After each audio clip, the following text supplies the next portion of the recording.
Suscríbete y entérate de las últimas noticias del Tiempo.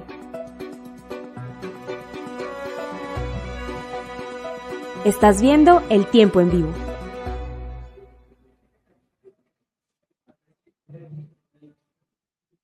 Un saludo a todos los que se conectan a esta transmisión del Tiempo. Los saluda Mateo García, periodista de la sección política, y en el día de hoy nos encontramos con la senadora del Centro Democrático, María Fernanda Cabal.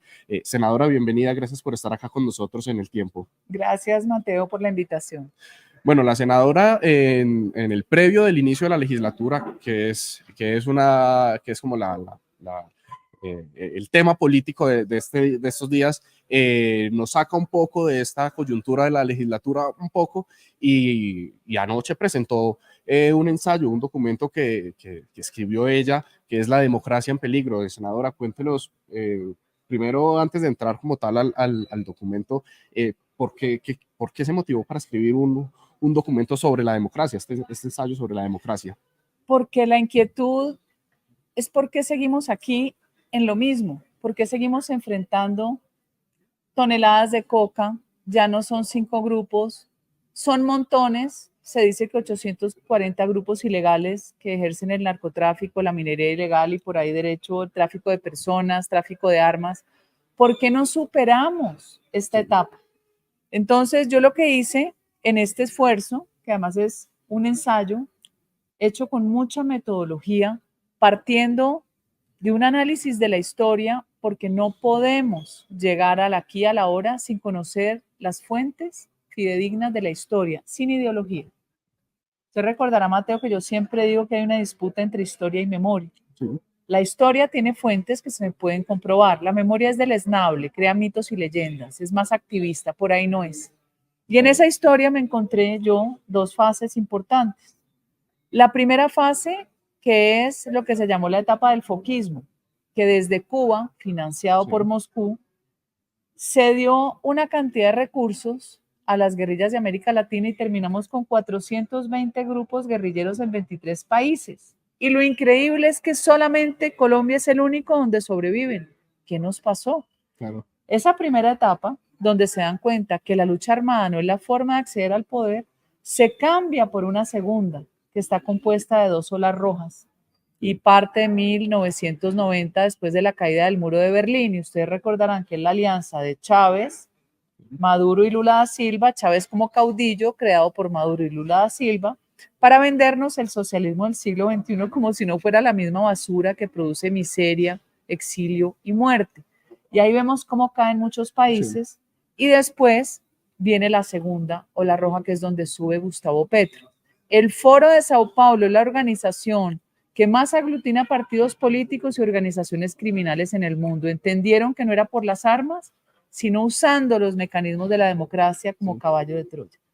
Aquí está la explicación, las cifras de narcotráfico y la amenaza para Colombia. Claro, usted también en el documento, si bien reconoce que nuestra democracia es la democracia más sólida de la región, pues miramos lo que pasa en nuestros vecinos, son unas cosas muy problemáticas, pero entonces si somos la democracia más sólida, ¿por qué está en peligro la democracia? ¿Qué nos responde usted?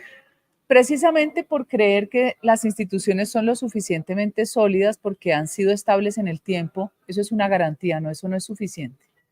Porque hoy hay 300.000 hectáreas de coca que generan 70 billones de pesos, más que toda la economía agrícola y pecuaria de Colombia. Eso es economía para la guerra, para corromper las elecciones, para comprar candidatos, para comprar fuerza pública, para hacerse al poder, pero no solo hacerse al poder, sino después quedarse en el poder como empresa criminal transnacional. Ese es el peligro.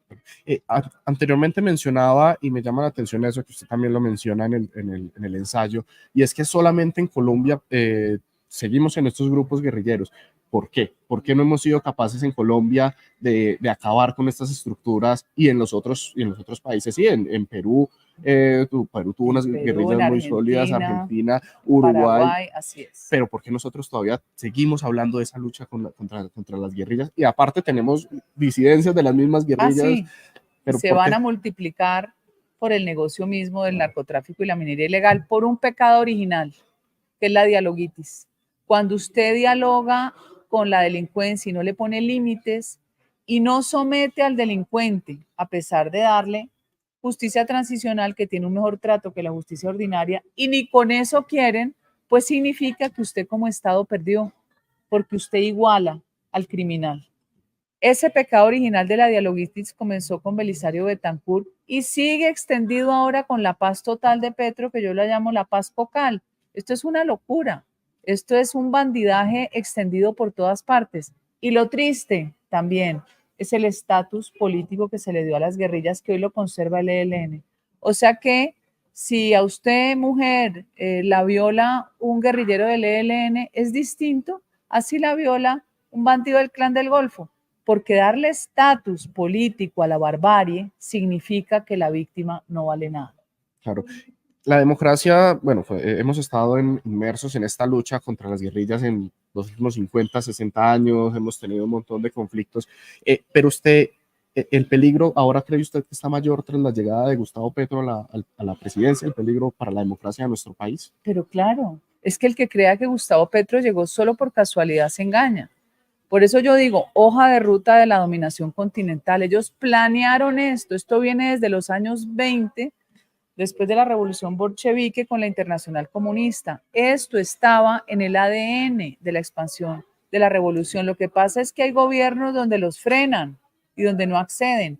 Y esa simbiosis del narcotráfico y la izquierda radical hace que ya el peligro no sea solo lo que dije, Estado social comunista, sino un narcoestado, empresa criminal transnacional, que es lo que gobierna Venezuela, Cuba, Nicaragua y Bolivia. Hoy estamos en serio peligro, Mateo. Esos ingentes recursos del narcotráfico, con un presidente como Petro, que además llega ayudado por el Pacto de la Picota, haciendo promesas seguro de no extradición, nos tiene, para que caigan en cuenta, al borde de repente de no tener elecciones en el 2026. Usted también menciona algo que es la teoría del golpe. El presidente Petro, y usted recopila ahí muchas frases que el presidente Gustavo Petro habla del golpe, del golpe, del golpe. ¿Hay posibilidades de que haya un golpe o a qué se refiere el presidente Gustavo Petro cuando habla de este golpe? Y antes de que me responda, le quiero poner algo como de contexto.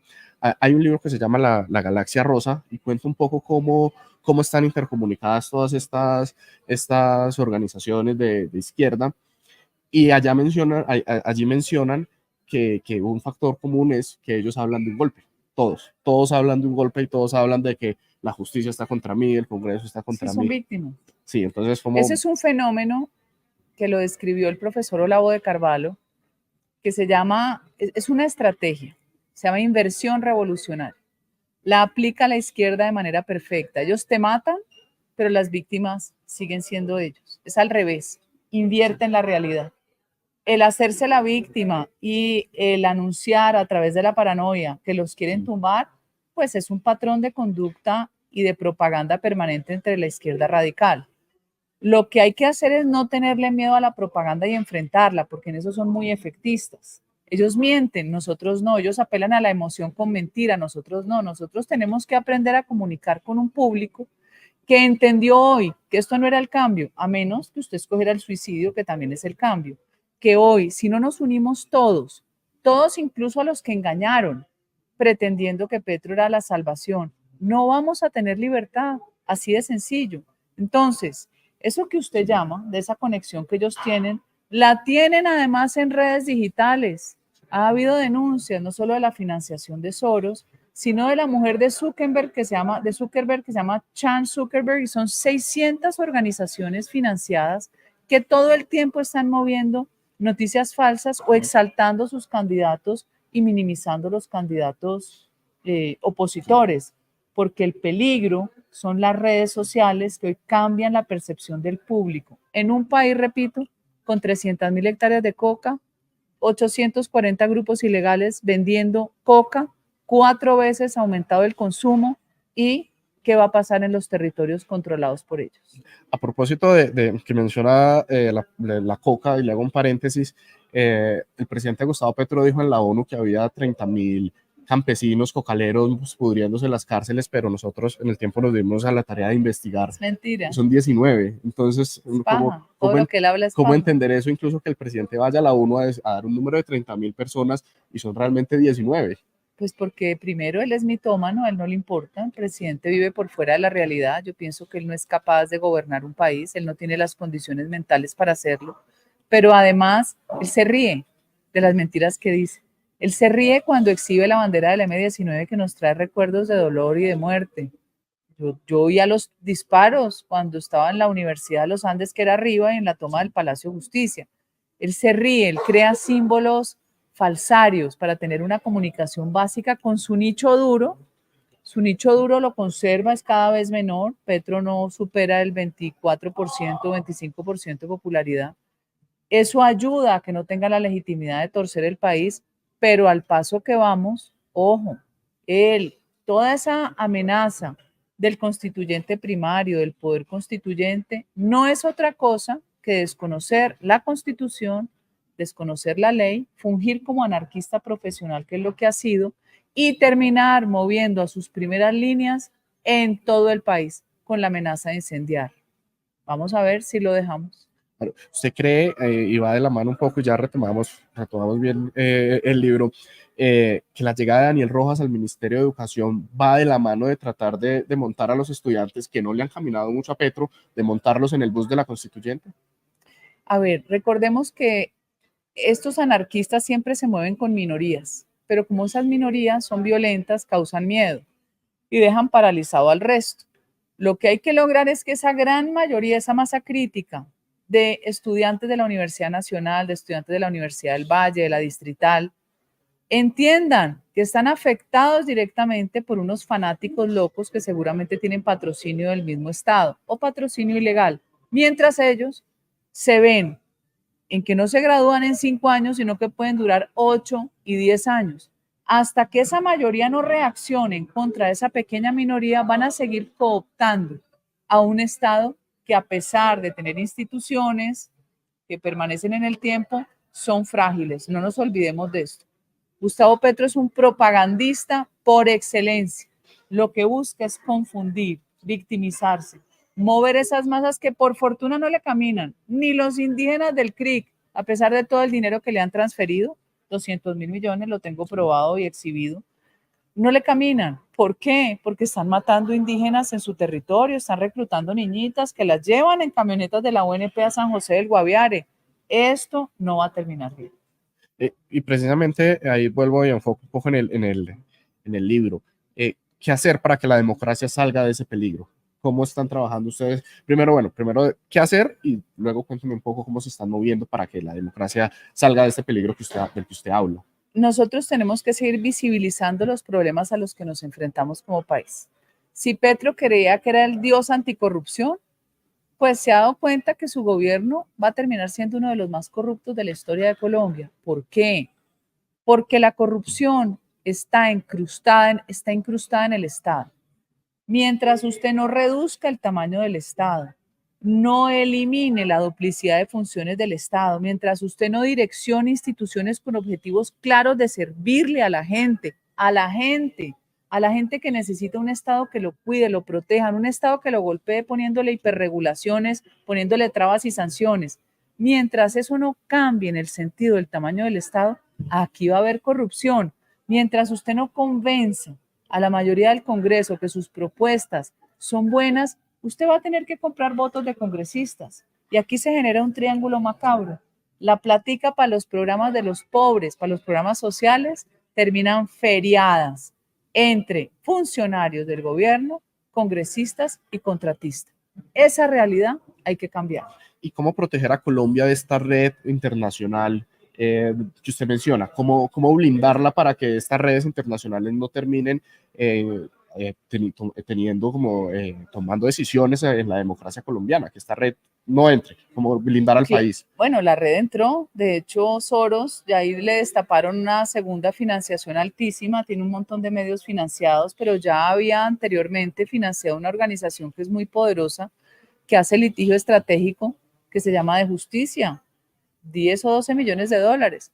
Ahí, si fuéramos gobierno, se tiene que empezar a restringir ese tipo de donaciones que sirven es para destruir la democracia por dentro. Usted tiene que empezar a saber a qué se usan esos recursos, como pasa en cualquier país. ¿Para qué viene ese recurso? Para usted incendiar un país. Recuerde todos los recursos que le llegaron a la primera línea por transferencias internacionales, que lo reportó la policía. Usted tiene que empezar a controlar los elementos que le subviertan el poder y que le hagan daño a la gente. Por otro lado, hay que descubrir toda esa matriz de redes de desinformación. Hoy se puede. Hoy ustedes pueden saber tranquilamente cuando sale una noticia falsa que genera una conmoción nacional o internacional, cuál fue su origen. Eso tienen que hacer los medios de prensa. He visto que algunos ya compraron parte de esas herramientas. Usted ve cómo se abre, porque estas elecciones van a ser muy complicadas, como está pasando en Estados Unidos. Van a decir 1000 cosas que uno no dijo y lo que uno dice seguramente no va a salir. Y ustedes, los medios, han sido estratégicos para destapar la corrupción del gobierno Petro. Tienen que seguirlo haciendo en este y en todos los gobiernos. Y ustedes desde el Centro Democrático, usted y también con sus aliados de la derecha, ¿cómo se están moviendo de cara al 2026? Porque claramente hay que derrotar habría que derrotar al presidente Gustavo Petro, no al presidente como tal, pero sí a su proyecto en las urnas. El problema es tan grande que ya vimos al presidente César Gaviria pidiendo que haya un candidato único y gobierno de unidad. Yo pienso que esa es una propuesta que devuelve el sentido de luchar por el país, pero que antes de volvernos a juntar con los mismos que también robaron en otros gobiernos, que también contribuyeron a llegar aquí al gobierno de Petro, uno tiene que pensarlo mucho, porque no es el poder por el poder. Aquí hay que respetar la opinión de un ciudadano que está harto de pagar impuestos para que se lo roben, harto de tener que terminar en un laberinto de regulaciones por una cantidad de leyes que sacamos en el Congreso a espaldas del ciudadano. Están hartos, las tiendas hartas con ese impuesto saludable donde están a punto de quebrarse. Todo lo que saca el gobierno es para mal, para el formal. Y lo que termina la gente es informalizándose. Entonces, hoy tenemos que pensar de cara al futuro ya. Sí, pero hay que medirse primero. ¿A quién quiere la opinión? ¿A quién respeta la opinión? Porque si no, otra vez a jugar a la guachafita de todos los partidos políticos tradicionales para salvarnos del mal comunista. Vamos a salvarnos del mal comunista cuando escojamos gente con estatura, gente seria, gente con compromiso de país y gente que se recorra el país. Yo me estoy recorriendo el país, estoy recogiendo las necesidades del ciudadano. Lo triste, ¿sabe qué es? Que aquí hubo posibilidades. Por ejemplo, en el gobierno anterior de haber tenido el mejor gabinete de la historia de Colombia y no lo fue. Cuando usted tiene los mejores, usted gobierna bien. Bueno, digamos que ya cambiando un poco el tema, más o menos, no yéndonos tan lejos, este sábado se inicia una nueva legislatura y usted venía mencionando un poco, pero se inicia una legislatura marcada por un escándalo de corrupción, más bien por un nuevo capítulo de un escándalo de corrupción que enloda a este gobierno y no solamente toca a altos funcionarios del Estado como ministros, el mismo ministro de Hacienda según las últimas revelaciones y la declaración que dio Olmedo López ante la Corte Suprema de Justicia que se filtró, pero también a congresistas. ¿Cómo está el ambiente de cara al inicio de esta nueva legislatura con estas nuevas revelaciones sobre este escándalo de corrupción del que todavía no conocemos todas sus dimensiones? Muy enredado, porque la opinión cada vez castiga más al político corrupto y al que vota, teniendo la gente la conciencia de que ese voto va a hacer daño. Cada vez estamos más expuestos y exhibidos, gústenos o no, y uno tiene que explicarle al público por qué vote A o por qué vote B, así el voto sea secreto. Muchas veces uno no tiene por qué ocultar su voto, salvo en alguna selección, ahora que vienen elecciones, por ejemplo, de las mesas directivas o elecciones de procurador, que la hace el Senado. Entonces, que la hace, sí, de procurador y viene... Y vienen magistrados también. Viene de magistrados de la Corte Constitucional, de la Corte Constitucional que la hace el Senado, porque creo que Procuraduría es Senado y Cámara. No, Procuraduría solo Senado. Procuraduría es solo Senado y Corte Constitucional es solo Senado también. Es Defensoría del Pueblo. Es Contraloría, que son las dos, Senado y Cámara. Entonces, hay un ambiente enrarecido porque esto lo que ha salpicado es a muchos partidos políticos, pero muchos partidos políticos que terminaron siendo aliados del pacto y no como partido, sino como sus integrantes del partido. Puede que el partido ya se haya declarado partido independiente o de oposición, pero aparecen salpicados o involucrados directamente miembros de su partido. ¿Por qué?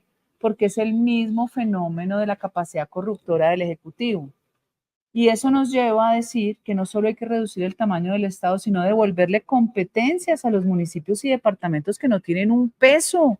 Todo lo concentra al nivel central. Aquí se nos olvidó que Juan Manuel Santos volvió y concentró los recursos e incluso lo de las regalías. Entonces aquí un pobre alcalde le toca venir a mendigar a Bogotá para que le den 3 pesos y en esa bajada de recursos, como se llama, viene la coima, viene el robo.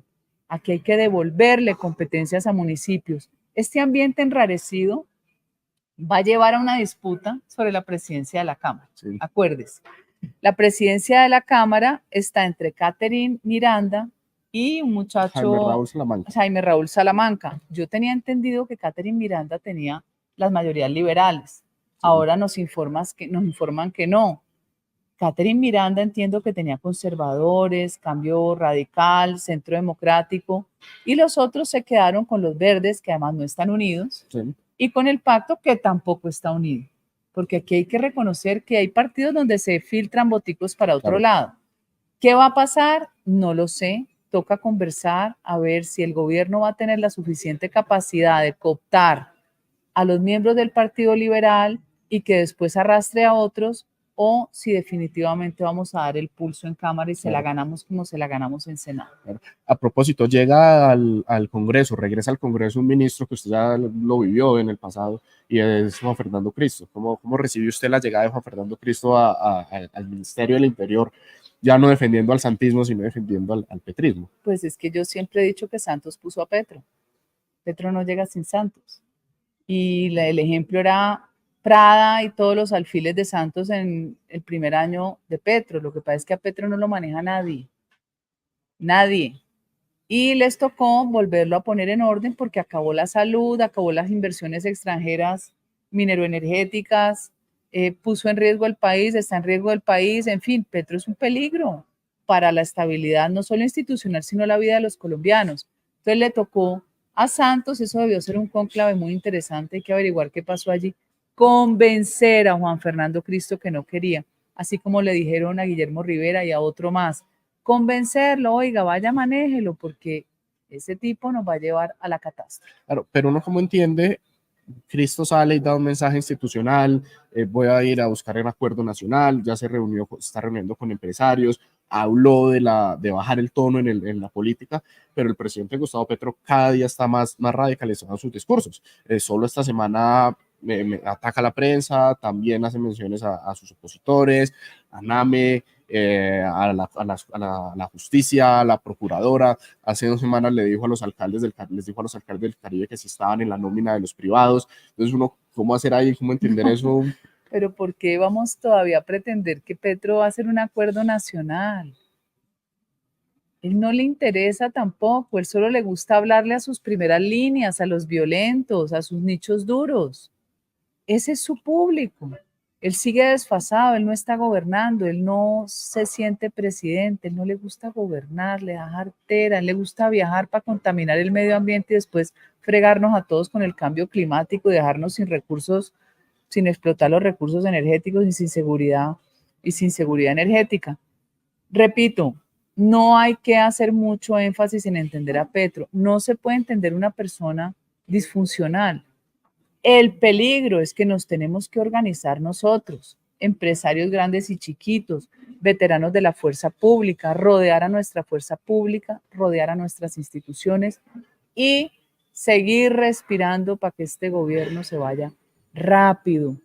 Hay quienes dicen el artículo 109, debería servir el 109, esperemos qué pasa con el Consejo Nacional Electoral. Si no funciona el 109 porque el sistema está diseñado para que no se caigan los presidentes, toca amarrarse los pantalones, unirse y salir a defender la libertad. De lo contrario, ya sabemos cómo viven los venezolanos que están regados por el mundo. Senadora, para terminar, le pregunto por la última carta, la última propuesta del presidente Gustavo Petro, y es un fast track. ¿Usted qué opina de ese fast track para en teoría, llevar al Congreso las reformas relacionadas con el acuerdo de paz, pero ¿usted no cree que se puede filtrar un montón de cosas? ¿No se puede abrir como una caja de Pandora ahí? ¿Qué piensa ese fast track? Que la el verdad fast es muy track enredado. es inconstitucional. El fast track lo promovió Juan Fernando Cristo con Juan Manuel Santos para pasar la porquería del acuerdo de paz después de que ganamos el plebiscito con el no, violando todas las normas. Y el fast track terminó reduciendo las etapas de discusión que son obligatorias según la ley quinta para que una ley tenga su formación. La formación de la ley tiene unos requisitos específicos, formales y de fondo. Aquí se lo pasaron por la galleta, pero como Pedro Santos tenía las mayorías de la Corte Constitucional y el Congreso embolsillado, pues hizo lo que le dio la gana. No creo que el fast track tenga asidero en este Congreso, no lo veo. Habría que demandarlo también, pero además creo que es otra forma de lograr dilatar un poco las locuras de Petro como primer mandatario. ¿Qué quiere? ¿Será que la señora que hoy va a comprar mercado, Mateo, está pensando en que si cambian la Constitución le va a alcanzar para la comida? ¿Será que el señor que se baja de un Transmilenio y le roban el celular está pensando en una constituyente? ¿Será que la gente extorsionada en todos los rincones de Colombia están pensando en un papel de una constituyente? No, señor. Ejerza la autoridad y la ley. Devuelva a los territorios la fuerza pública. Dele seguridad jurídica a la fuerza pública. Cuide a los ciudadanos, cuide las carreteras. El resto para mí es basura y propaganda. Senadora, bueno, queríamos conversar con usted a propósito de la publicación de este ensayo, pero también de la coyuntura política, ¿verdad? Muchas gracias por habernos acompañado hoy acá en El Tiempo. Bueno, Mateo, gracias y ya veremos en qué terminan esas disputas en el Congreso, quién va a ser presidente y ojo con Comisión Primera que también hay otra pelotera. Claro. Muchas gracias, senadora, y gracias a todos los que se conectaron a esta transmisión del Tiempo. Los invitamos a que sigan conectados en eltiempo.com. La inmediatez, veracidad y confiabilidad de la información son vitales en la era digital. Por eso, suscríbete a nuestro canal de YouTube y entérate de las últimas noticias, especiales, entrevistas, documentales y mucho más contenido. Somos El Tiempo. Suscríbete ahora.